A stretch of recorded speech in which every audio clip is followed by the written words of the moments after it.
నమస్తే అండి. యూట్యూబ్ ప్రేక్షకులకు నమస్కారం. ఈ అమ్మాయికి వరుడు కావాలను అన్న విషయం గురించి తెలుసుకోబోతున్నాము.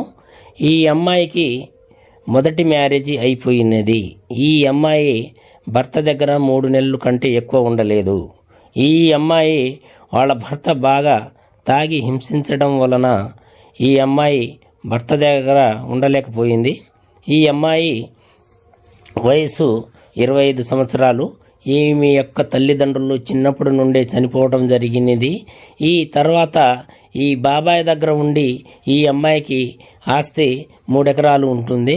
ఈ అమ్మాయికి మంచి చదువుకున్నవాడు కానీ జాబ్ హోల్డర్ ఎవరైనా ఉంటే ఎవరైనా చేసుకుంటే సంతోషంగా చేసుకుంటానని ఆలోచనతో మా మ్యారేజీ బ్యూరోకు ఇవ్వడం జరిగింది. ఈ అమ్మాయి 10th క్లాస్ దాకా చదువుకున్నది. ఈ అమ్మాయి యొక్క వయసు 25 సంవత్సరాలు. ఈ అమ్మాయి మంచి వాడు ఎవరైనా ఉంటే చేసుకుంటాననే ఆలోచనతో మా మ్యారేజీ బ్యూరో తెలుగులోడికి ఇవ్వడం జరిగింది. మీరెవరైనా పెళ్లి చేసుకోవాలని చెప్పి ఆలోచనతో ఉంటే ఈ నెంబర్కు ఫోన్ చేసి మీ యొక్క అడ్రస్ పంపించగలరు.